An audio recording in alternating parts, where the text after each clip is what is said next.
Um, they can just join in. So when we did a poll last time, I asked people kind of what you wanted to focus on next, and equity was definitely came up first. And a lot has happened since the last time we met, right? I mean, we weren't able to come together last week.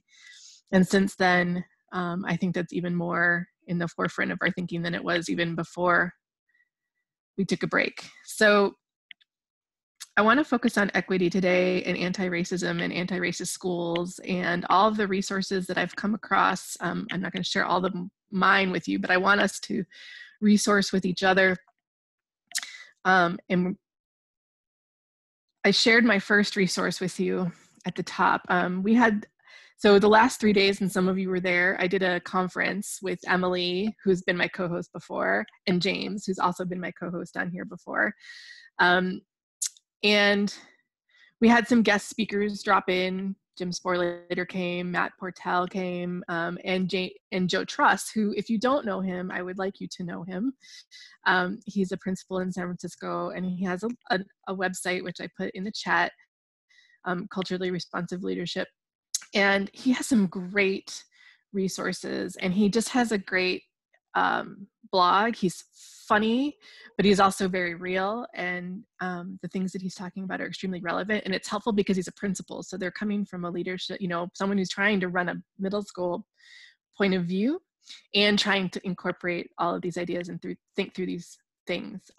Great. Yeah, put your resources in the chat. Let's resource each other. What have you come across?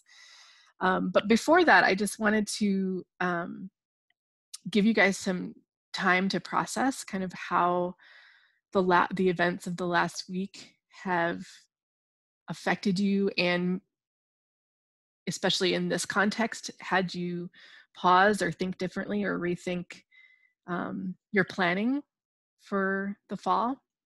And I think that we're going to go into a breakout pretty quickly to talk about that. I took my family to the Saturday protest in downtown LA.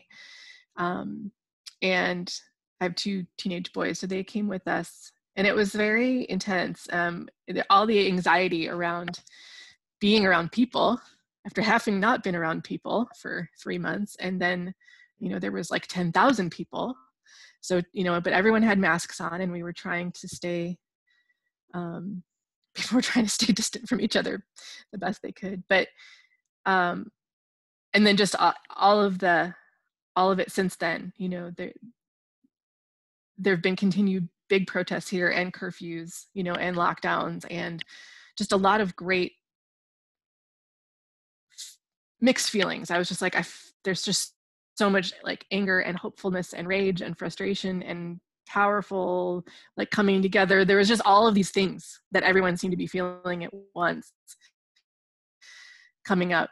And the way that, our city has responded, both positive and negative, trying to follow everything that's going on. So that's what I mean. I'm like energized and exhausted and overwhelmed and hopeful. And I'm just a big jumble of emotions. So I wanted to give you guys a chance to think about how the resources, if you've come across any new resources.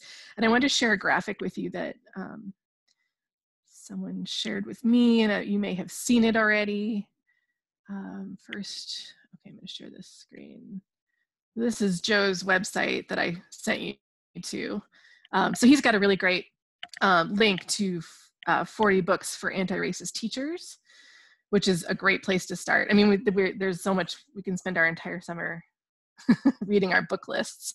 But someone shared this graphic with me. We used this in our conference, which I think gave a lot of people a lot to think about, kind of the ways that we have overt white supremacy that we recognize, but there's a lot of covert beneath the tip of the iceberg that people don't always consider. And for me, of course, being in the world of education, like this Eurocentric curriculum and education funding from property taxes, and how that creates a divide in schools that have and schools that don't have, and the school to prison pipeline, all of the, and behavior. We spent a lot of time in our conference talking about behavior, of course, because that comes up a lot when we do this work.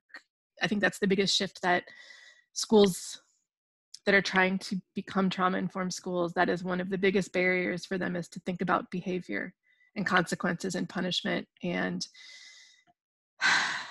you know, we talked a lot about the use of exclusionary discipline and disproportionality, and how, you know, every study that's ever been done on exclusionary discipline, it's always disproportionate against, you know, African American students specifically, but students of color and students with disabilities. And we really think that when we unpack that, it has a lot to do about behavior and how we interpret behavior and our discretion in what we, you know, we don't have it anymore in LA, but we had willful defiance. Like, how vague is that?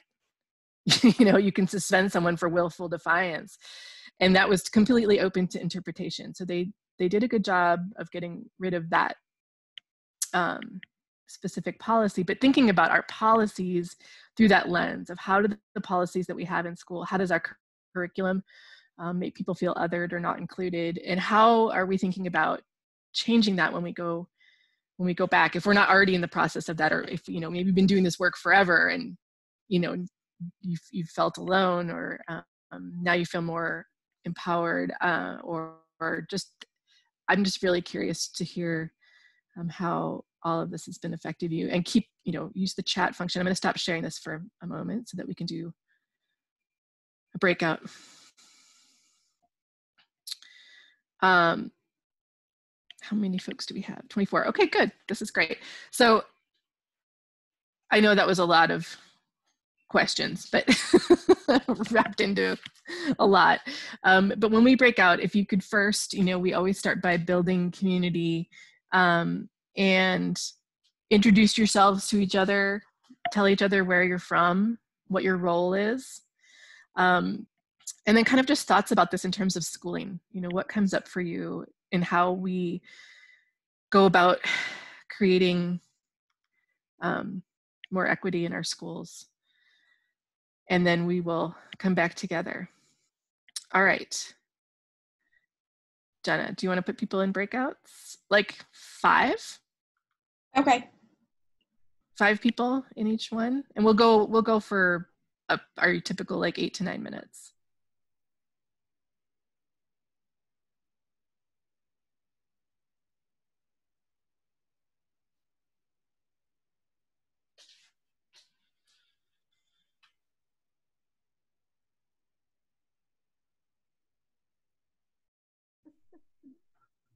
Oh, Jenna, there we go. All right, so I'll go ahead and start. I'm Peggy Schofield, and I'm a program support teacher from Kenosha, Wisconsin. I'll go next. I'm Shannon Jenkins. I'm the coordinator of elementary counseling in Keller ISD, which is a suburb of Fort Worth, Texas. Well, since we have the same last name, I'm Chris Jenkins, and I teach pre-K full day 4-year-olds in South Central Kansas. Awesome. Kenya. Okay, there we go. Sorry. Hi, everybody. My name is Kenny McQueen. I am a victim advocate for a nonprofit organization that provides counseling for children and their families, and we are located in El Dorado County, California. Nice. Good to see all of you. As far as how I'm feeling with everything, it's been a rough week, and yet an empowering week. I was at the conference, great resources. Was at a place with this week. I mean, we're a town of just under, so we're not a small town, but yet we're not in LA. And so it's been odd for us. And then trying to reconcile everything that's happening with the people that I love who are directly impacted has been really challenging, but challenging in a good way. But this week has broken my heart. Yeah, I'm kind of on the same note. The county that I work for is a very rural community, predominantly very conservative. There are very few people of color in the community. So this week for me personally, just been really, really emotional. I think I've cried like every day, unfortunately, just because, you know, the news is changing every day and it seems like things are going backwards instead of forward. In our county, we actually had a peaceful protest happen yesterday at our capital, which at first, I'm not gonna lie, I was really concerned for my safety just because of, you know, with it being a very conservative town, a lot of people were threatening violence against protesters, including like guns and, you know, just patriotism is right, but just really aggressive and unnecessary. And, you know, with COVID keeping people in, that's just getting people's adrenaline up more for hostility and aggression. But it was really nice to see our community kind of support the, you know, what's going on in the movement. There were a lot of high school kids out there, a lot of women, children, adult men, and just to see that the community is really together on, you know, what the stance is, you know, Black Lives Matter, you know, equality. It brought hope to me because I'm like, okay, like, I know that even in a conservative community that voices are being heard. And, you know, people are separating right from wrong and are speaking out against wrong. And, you know, when most people don't do that, it's hard. So to see even a community like my own doing that, it brings hope. It makes me very happy. And it actually made me cry there because it was just nice to see all the support and, you know, for the cause that I support as well. So that's my take on it. I'll go. You know, before the protest started, we had a circumstance in our school district where the president of the school board, we were talking about the increased need of technology and hackers and that kind of stuff, and the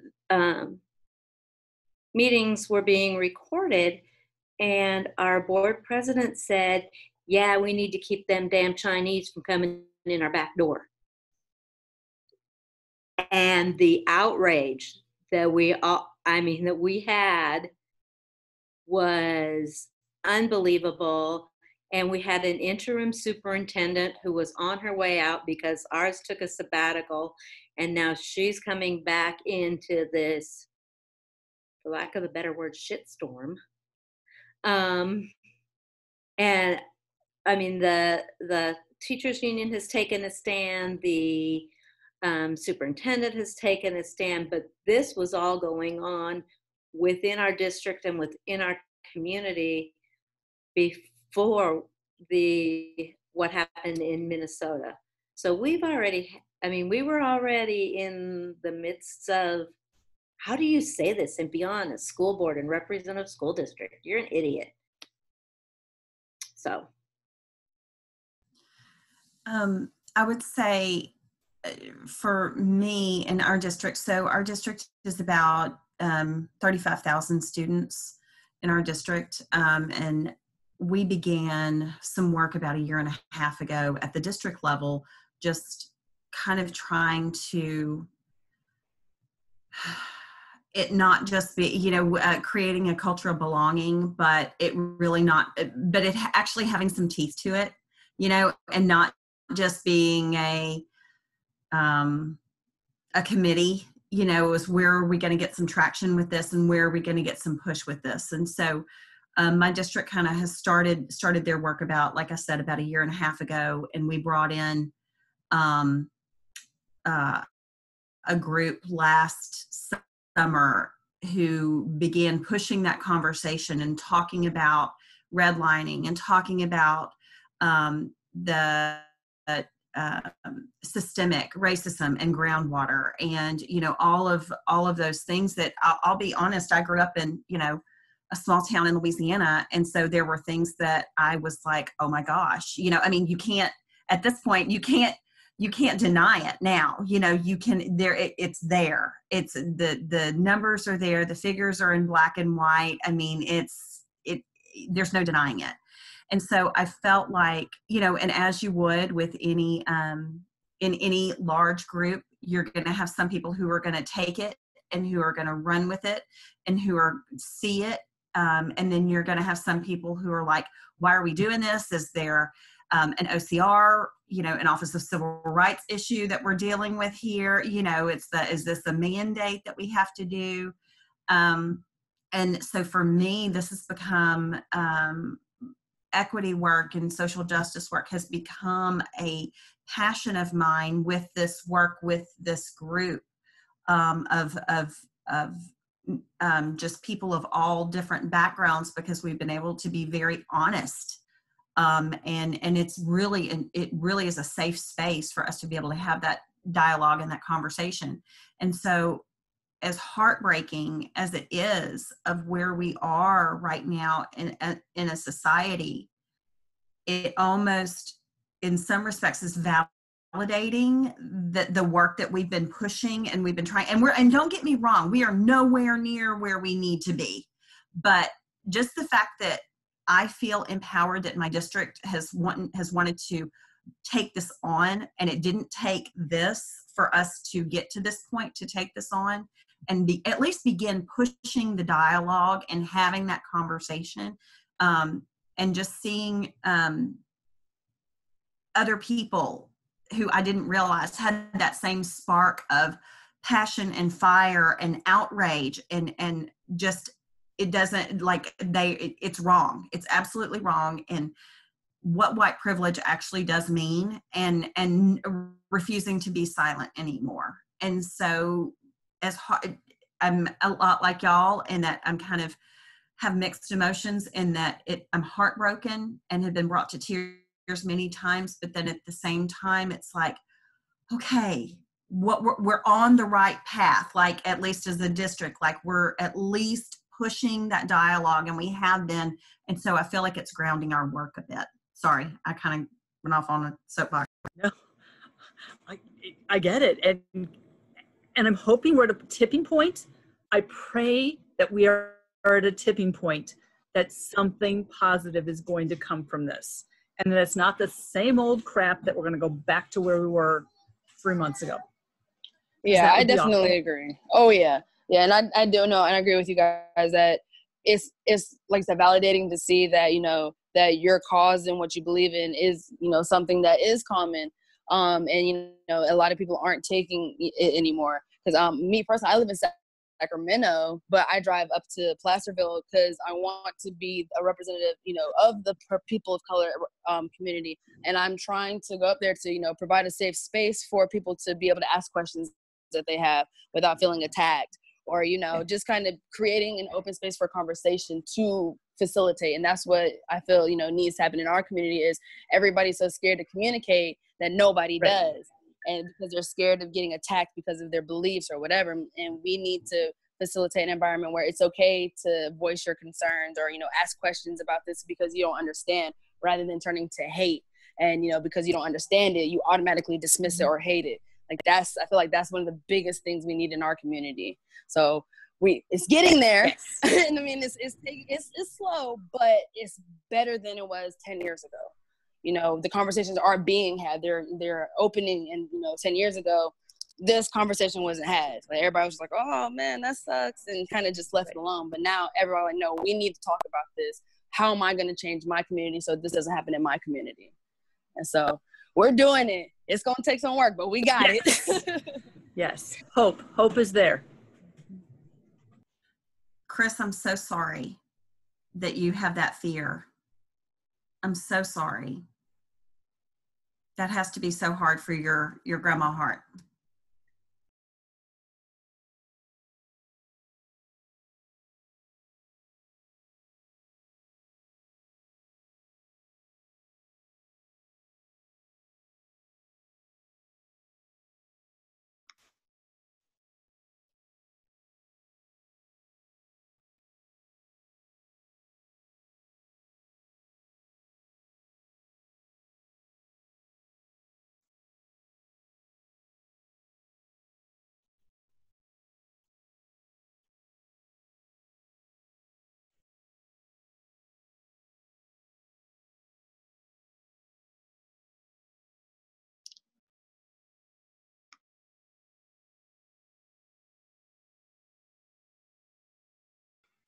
Hey, everybody.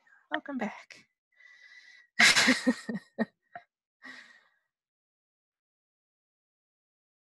All right. Thoughts. You can either put them in the chat, or we have a pretty small group today, 24 people. So I would invite you. It always makes this more of a discussion if you're willing to talk to the group. And we learned a trick that most of the time works, that we can keep you muted, and if you push your space bar, it unmutes you temporarily. So if you just want to like say something, I know Chris is like, what? Like, how did I not know that about Zoom for so long? So I would love it. I mean, I can share from my group, you know, I can talk all the time, but I'm going to try to be quiet. And if someone else would like to share something that came up in their group that they think we all can do. It looks like Jenny wants to share, so I can awesome. And if you can't, yeah, if the spacebar doesn't work because of our settings, we can unmute you. Okay, I'm unmuted. Yay. All right. I just took a few notes. I would say that the first 60 seconds, we just kind of all stared at each other in tears and really didn't have much to say. Then we gathered ourselves together. So, you know, what does fall look like? And here's some ideas. Violence prevention programming. So really making sure that, you know, practical steps, and that's even just COVID with the family violence increasing.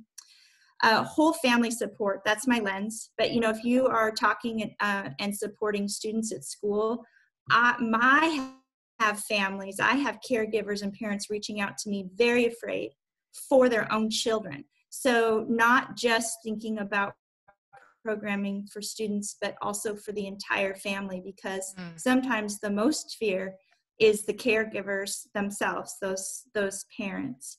And then the third thing that we talked about, and I heard this from one of my principals in Spokane this morning, is students want to protest and participate and be activists, but we are under an order that we can't gather. So how do you balance that, or how do you express your voice and your emotions right now? Do you decide to go to the nightly protests, and then you are perhaps compromising the health of loved ones? Or are there other platforms? And there may not be a right answer, but just providing space for those youth to articulate what they're going through and the choices that they're having to make, and how, you know, nothing's perfect. And so some of the ideas we had in our group were obviously social media campaigns, and a writing campaign even was brought up, which would be a great thing that all ages could engage in. I'm just taking notes. That's awesome. That's great. I'm working on some guest speakers coming up, and one of them, he works with youth and youth voice, like that's his gig, and he does it all over the world. I was telling Adriana, he works with Maori kids in Auckland, he works with gang-related youth in Chicago. Like, he does this youth voice work everywhere, and he's really amazing. And he and I had a phone call the other day, and that's what we were talking about, is kind of we sometimes forget as adults. I'm so focused on working with adult behavior in a building that I forget sometimes that my core, I was a teacher in an alternative school, like that. I was there for youth and that youth voice, and like they have so much to say. And they have, I mean, when we were at the protest in LA, that was the other thing. My husband and I he's over 50, I'm almost 50, and we've been protesting our whole lives. We met at a protest, like, but we were like, God, we're the old people. There's all these young people around us that are so fired up, and they are so angry. And it was kind of refreshing, but also just reminded me that we have to really make sure that we give space for youth to lead in this space, and that adults aren't in the way. What else? Who else? Anyone else? Those were great. Peggy. So our group talked about a combination of heartbreak and hope. How, you know, this last week has been really difficult, and on so many fronts. And just watching those we care about struggling and suffering and but hope that maybe we're at a tipping point where something's going to change. Yeah. That's really resonates for what I keep hearing and feeling, and yeah. Sungi, go. Please first tell me how to pronounce your name. It's Sung-hee. Sung-hee. Thank you. Thank you. Yeah, I sorry, I came on to the meeting late. I was having a conversation with the team that I work with, and we were talking about how do we create this space for our students to be able to share their grief and loss and their stories. But before that, how do we prepare the adult staff to be able to do this? And what would this conversation look like? And then we talked about instances and situations of like racist comments and actions that we've seen in our own district. And, you know, it felt kind of daunting, right? It's like, because we are putting together reentry plans, and as part of that is that piece about creating psychological safety and the acknowledgement and validation of the experience that everybody has gone through. And then we said, and now we can't ignore what's going on, you know, in our society. So how do we create that space for the adults to have these conversations, even with disagreements, right? Because there are people who are going to disagree. And then after that, open it up to our students. And we said we need to be proactive in bringing it to our students and not wait for them to bring it to us. So we're still kind of grappling with that. And so I just like to kind of, if there's anyone who has grappled with it, who has some ideas around that, I'd love to hear it. Thank you. And Latoya Sung-hee is our neighbor. She's in the South Bay too. People, it's just funny when you're from Los Angeles. I didn't realize this till I moved here, but it really depends on where you're located because it's so big. So someone can say they live in LA, but they're 3 hours away. So these two are actually right in my neighborhood. So I was like, yay. Awesome. All right. Adriana, where are you? Hold on. Yeah. Okay, there you go. Okay. So in the past, in New Zealand, I can only use New Zealand context, but we used to have marches and protests, and there'll be a spark of intense anger, and I used to go on those marches as a youth, and I used to just get so angry, and it would just all come out, and it was like everything that I was carrying inside came up to the fore. And then it would finish, and then we'd all settle down, and it would be forgotten. Nobody would talk about these things again until the next time. And then it happens again, and everybody gets angry and frustrated, but nobody learns. And then we stop and we get over it. And that's what the problem is, I think. It's that we get these terrible things happening, we respond with gusto, and then we don't change, and then we go back to the way it was. And it's like now COVID is gone, it's like it never happened, and everyone's back. Like New Zealand, everyone's back. It's like, oh, it's all right, everything's fine, and we've forgotten that, hey, you know, what was life like, and to reflect on that and make it wonderful, you know, and learn from it. But it's almost like we don't learn from it, and I think it's our leaders and those people who have been stuck in the rut, continuing to believe that do it the same old way, the status quo, and they get in the way of those of us who want to have change.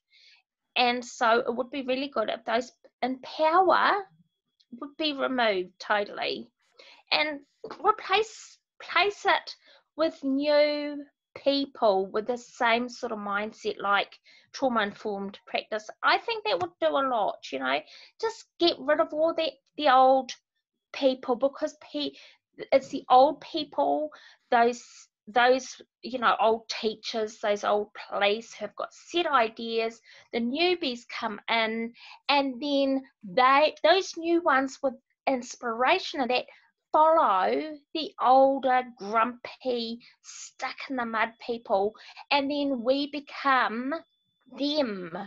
So get rid of all those people, replace them with people like us who've got kindness, compassion, trauma-informed practice. Yeah. That's what I see. Yeah. And I'll trade you leaders, though. Oh, yes. We have a wonderful leader. You do. I know. I'm super jealous. Yeah, I know. She's beautiful. Isn't she is. lovely? She is a stayer. Yeah.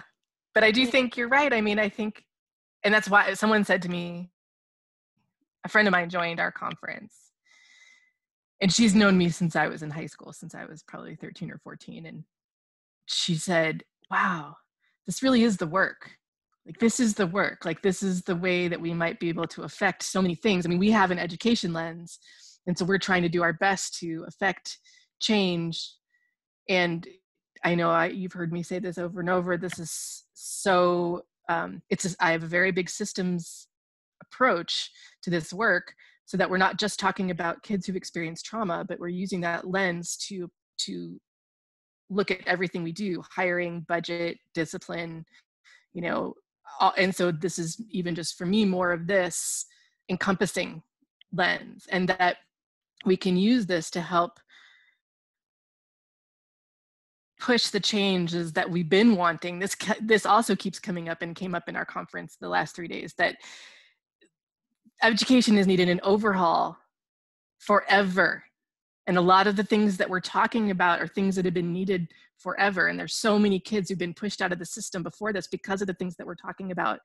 But now we have an opportunity, and that's what I feel the most angst about, I guess, is this anxiety that kind of what you're saying, Adriana, because I've seen it too, right? I've been around long enough to see things swell and then die down, but that we take this opportunity, and why I started these conversations is not to lose that track, not to let it die down. Like, how do we keep this front and center in our planning, like in our back to school planning, in our plans that we're supposed to be creating right now? How do we use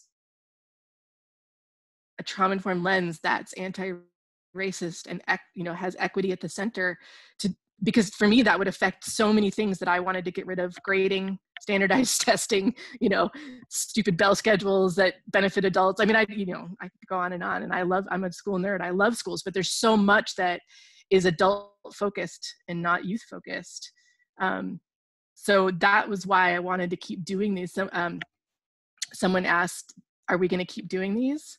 Yes. So I'll keep showing up even if there's only one or two of you. So I work through the summer, and you guys all have, especially a lot of you that are in district positions are going to be working most of the summer, and going to be working on school planning, and we want to support that. So we want to figure out, how do we get more of your school leaders to have a trauma-informed lens if they don't, and how do we trickle that up to, when I look at our California, I know that our governor works very closely with Dr. Nadine Burke Harris. That's why he picked her as the Surgeon General. And he has that trauma-informed lens in his ear. I know, because I can see who surrounds him, and I know they have it. And I'm like, okay, well, that makes me a little hopeful. And I think our mayor has that voice behind him, whether it's really their thing or not, they have people surrounding them that is their thing. But California is unique. People are like, stop talking about California, because the rest of the country is not like this. So I welcome, more ideas, share with each other. Who else? Does anyone else want to share something from their group or thoughts that have come up in the last few minutes? Kenya. Hold on, let me make sure you're unmuted. Where are you? Jenna, help. Okay, there you go. There we go. Yes. Okay. Hi, everybody. Unfortunately, I'm from California too. But I'm I work in a more very conservative area. So being a person of color in a very conservative area, it's a little intense. But in our group, one thing I did mention is one of the reasons why, because I live in Sacramento, but I work in Placerville, and one of my reasons for coming up to Placerville was because there was a lack of people of color in positions who are open to speak with the community and just provide a safe space for people to talk. Because I know one of the biggest things we have in our county is a lot of people have questions, and they have they don't have a source to go to ask their questions that's unbiased and won't present hate towards them for their questions.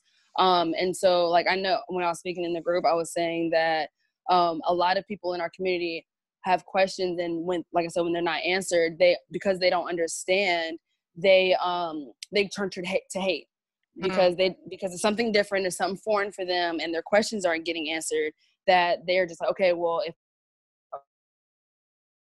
so we have to start people of color, but just to see that this is changing, slow or fast moving. Like someone is, man, that's unfortunate in ways, but like now, 10 years to now, everybody's talking about it. The world is talking about it. And so, like I said, even though change is slow, it's moving. And I think people are starting to understand that, right is right and wrong is wrong.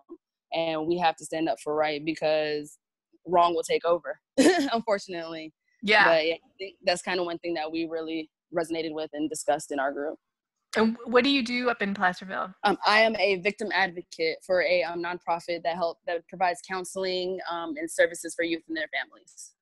Awesome. That's excellent. I have a friend who does that. That's really intense work. Oh yeah, but it's fun. yes. And some people are born to do it. Yeah. Oh, yeah. Absolutely. And I think that's I keep hearing on your chat, and some of you said, like, it's the hope that keeps us going. I have seen things, having been around long enough to see protests happen and movements happen, and some things don't change. I have seen things in the last week that have made me hopeful that I haven't seen change in the past, even when we've seen similar things happen and protests, even after Ferguson and things like that. I see more bits of structural change, not just lip service, but real structural change, at least hinted at or attempted to talk about, which gives me hope. I mean, the LA City Council saying that they're going to decrease the police budget and reinvest that money in communities of color, that I'm like, okay, it's not done yet, but just saying that kind of stuff out loud, which is real structural change, makes me feel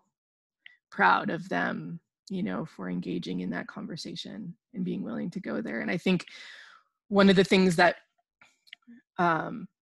again, like getting at this like systemic view with when we're talking about principals, they don't always have, of course, don't have 100% control of their budget, but there are things they can control. And so how do we view our budget and our budget priorities and how we use our people and our space and our time with that trauma-informed equity lens? All right, Janice, where are you? There you are. Hold on. Jenna, help me if I screw this up. Okay, I just unmuted her. Okay. Are you unmuted? No, she's not. Try again. Okay. There you go. Thank you. One of the things that I think I just read this morning, that Minneapolis Public Schools has now changed their mind. They will no longer contract with the police force to be in their schools. So that's the kind of concrete thing I think that can actually make a change now, that this attention has finally brought to people, because it's, if nothing else, it's peer pressure. So if you're a public entity, that's why so many people are putting out statements like a school district, and you continue to support the current bureaucracy, let's say, and you don't make a change, then you're going to lose public opinion. And this is the time when Yelp and likes on Facebook, and we're so conditioned to that right now, so that even if people don't believe it in their values, in a fake it to make it world, there will at least be some change. There'll be the people that really believe that, like a lot of teachers, sadly, not all of us.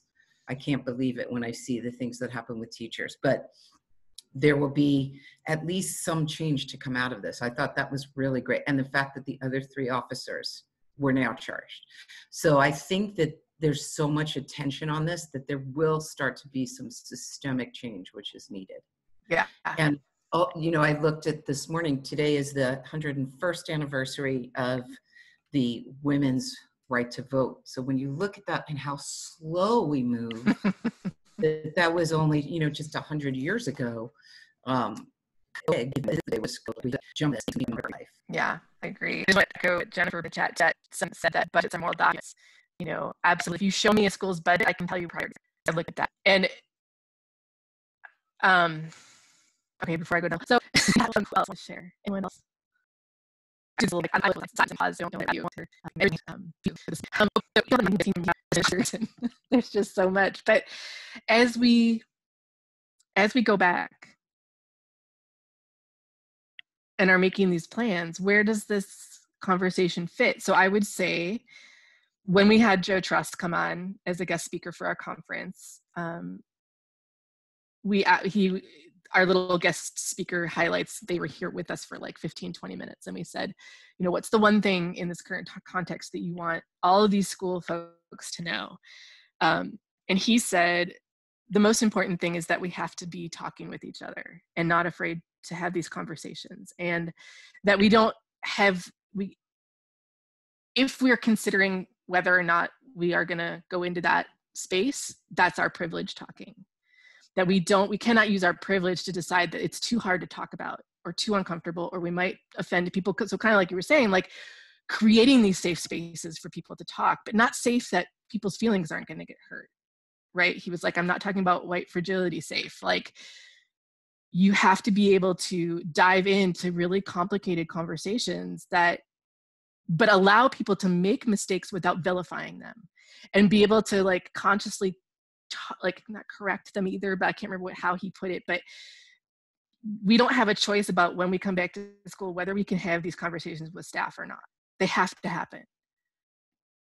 And with our students too, and allow our students that safe and model for our students, I think, especially because youth are so passionate, right? They can alienate each other pretty quickly in these conversations and not be patient, you know, and just be really pissed off and like, so like modeling for them how to have tough conversations where you're going to make a mistake or you might offend somebody, but then how to also talk through that so that it doesn't turn to, like Kenny, you were saying, like then it doesn't return to like resentment and fear and like total shutdown of the conversation. So that was like his big hope, was that people are taking this moment to plan on talking about all of this when they come back. So I'm just curious, you know, what you think about that if you're entering back into a district and whether that's come up, what, you know, and what the struggles, I don't know. I'm just curious. Chris.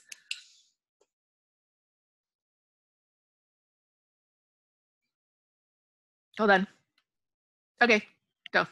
So I shared in my group that way before all of this in Minneapolis happened, in a recorded school board meeting, because we were social distancing, our president of the school board said, they were talking about devices being out and upping the internet system or hard drive, I don't know.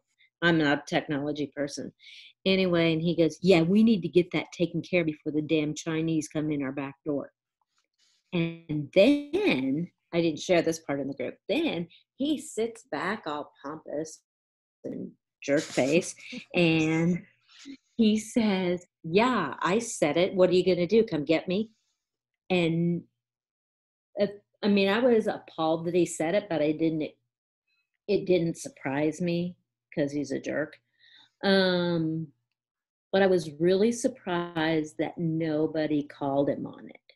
None of the other board members. We have an interim superintendent who's now gone because ours was on sabbatical. And all she said was, I think we need to move on. And I was like, wait a minute, you really need to address what he just said. And so then there were all these things in the newspaper and on social media, and a message that went out from our education association, but our superintendent couldn't say anything because she wasn't back in the saddle yet, and the other one had left because her time was up. So, I mean, in our little community, there's already a lot of tension prior to the goings on in Minneapolis and across the U.S. Yeah. Yeah, I think that's probably true in a lot of places. Okay, Kenya, and then who else? Anyone else? Okay, Kenya, and then Latoya. Can you unmute yourself? Sorry, this is always the struggle, right? Yeah. Hold on. I don't know if Jenna's there. Okay, go. Now you're muted again. Okay, go. There we go. Yeah, I think before, things got so intense, it was something that I was addressing already kind of in the county that I worked for. And I mean, a lot of the things that I'm seeing with our youth is phrases or racial slurs that they don't realize is racist, or, have some underlying racial tones, and just kind of, just for an example, a kid had said something that has some racial tones underneath, and I asked her, well, explain that to me, and is this, what your interpretation is? And she hadn't even realized that her statement had racial inclinations in it. She had no idea, because one, she's in a county where people of color is not really a thing, so she catches on to what people are saying, and it thinks it's normalized and so normal to have these conversations that they don't realize it. And so just kind of not being so aggressive when hearing things like that, because you can automatically react and just yell and go off on somebody, and you're justified for being for trying to express yourself, but at the same time that's not educating the person. It's not getting them to understand why it's racist, or why people take that offensively. And especially with the N-word, that's the biggest thing in my county. Like, everybody loves to say it and has no idea the history behind it. And so when I ask them, well, do you know that, when I educate them about where it comes from and the, how intense it is and what it means for people of color, just to see the change in their emotions and the shock, because they didn't learn it in school. There is no, educational track where it really breaks things down for them and explains why it's not okay. And so I think one thing coming back into school is, yes, this whole movement is going to be front topic. Everybody's going to be talking about it everywhere in school. It's going to be talked about a while. And just for teachers to provide that space for kids to talk about it and, understand why it's happening, and not just everybody polarized and not want to have the conversation. Because like you said, we need to have those conversations now. We have to call out racism when it is, because if we don't, it's just going to continue and it's just going to be ignored. Yeah. So that keeps coming up, like giving space for the conversations, both like last week or not last week, but before, about grief and stress, and then this as well, just making space for community and conversation is like a theme that just keeps coming up. We're so excited to just dive in and get back to business without taking the space to heal. James, during our conference, talked a lot about, healing before moving forward. And if we can't facilitate conversations about grief and anger and all of our feelings, then we can't process and move forward together. All right, Latoya, you had a thought. Okay, go. Yeah, so I just wanted to add to what was just said. For me, I'm really trying to figure out how to support and facilitate that self-awareness for my staff over the summer in order for them to better serve our students in the fall. I work with young adults and adults 18 and over. Another issue is that we are a service provider for the LA County Sheriff's Department. So we have a partnership with them.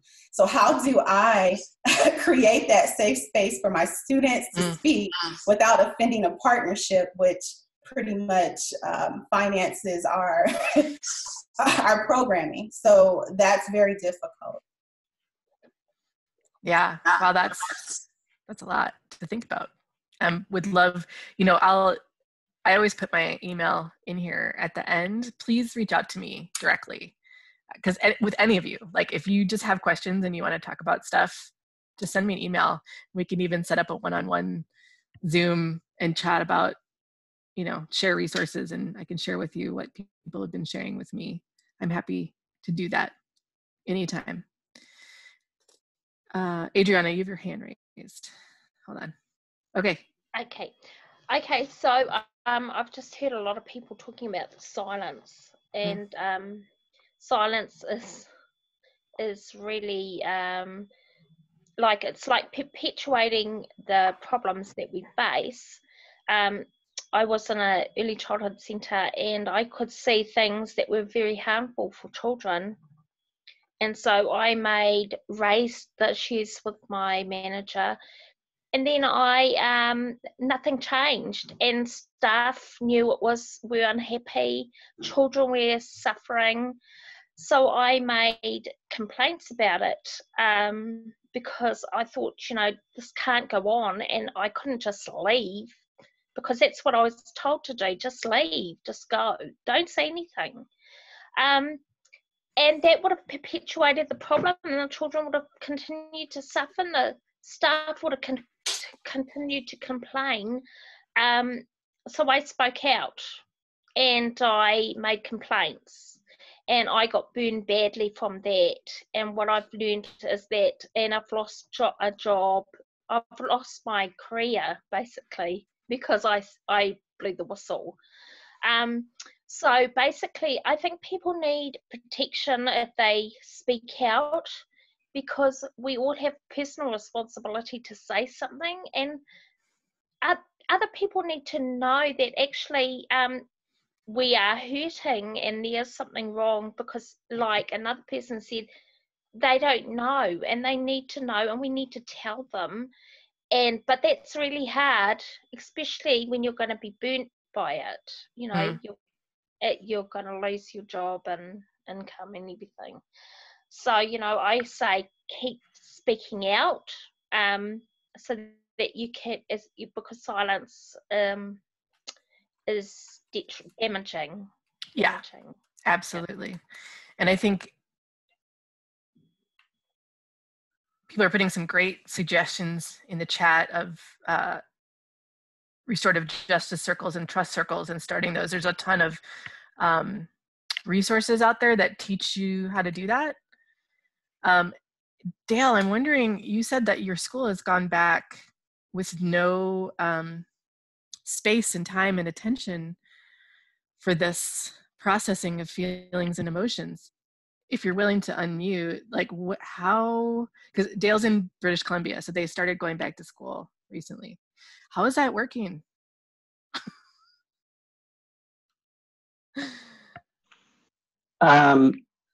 Yeah, it's so we were told in the middle of June, or sorry, what year is it? Middle of May, that we'd be going back June 1st. And so I work in the largest school district in British Columbia, and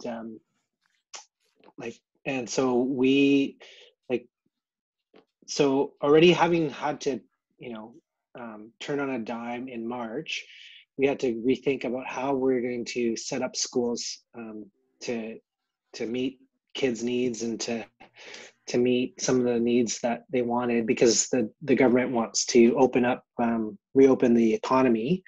And so they made some limits on how many students could be in the building per day and all that kind of stuff. But it was a lot of just busy work, and it really didn't. So those 2 weeks, we had to wait for our school districts to make proposals back to the government, and then we would hear on how like the schools would open. So my wife also works in an elementary school. I work in a high school, and she was there till Friday night, 5 o'clock, trying to organize her areas for kids to come in, not knowing exactly how many students would come in. I work in a school of 1,400, and there were, the first day, I think 67 total kids showed up 50 showed up the next day. I don't even know how many are here today. And there's all this stress and anxiety about, trying to keep kids physically distant, follow these protocols, but no one's ever asked us how, like we haven't processed this at all. And, our focus really should be on, I think, processing what's happened, helping our students that are vulnerable and everybody through the summer, and then focusing on how we can make a soft landing spot when we come back. And I think we're missing the mark. Yeah, absolutely. Yeah, I mean, I think I don't know if this is the first time you've joined us, Dale, but we've been doing this for about a month, maybe 5 weeks, and that is absolutely what people have come up with over and over, is this need for space, weeks of nothing but social emotional learning and trauma-informed approaches for adults too, for the staff first. Like, even if when the staff come back, it's been 2 or 3 days just processing all of the stress and grief and anxiety that has been occurring, and then with kids, and doing nothing but relationship building and connecting and regulation activities and community, nothing else, no academics, nothing. And, using, that has been the biggest, through thread of all these conversations is, even today we were like, we need to have space to talk about what's been going on in the last 2 weeks. I think like even all the expressions of emotion that are happening across the world is because of all the stuff that's pent up inside, and we've been inside or we've been distant from each other and haven't been able to voice ourselves. And I think that's just exploded into all of this, and rightfully so. Yeah. Well, we would love to continue the conversation. We probably will continue the conversation along these lines next week. I'm going to try to bring some guest speakers. And again, any of you, Dale, you want to email me so we can talk about this some more and I can send you resources, I'm more than happy. So I really believe in this, and I want to support you guys in any way that I can. So I'll do my best. And I can't believe it. I always say this every week. It's 1 o'clock. Where does the time go? I always know, I think that your time is the biggest gift that you can give me. So I really appreciate your time and your participation, and and just the group sharing, and we benefit each other. And I hope that you guys come back next week. It's the same link for the next 3 weeks. You can just sign on with that link, and onward. Until then, take care of yourselves and have a good week. Bye, everyone. Same time. Yep. Same time.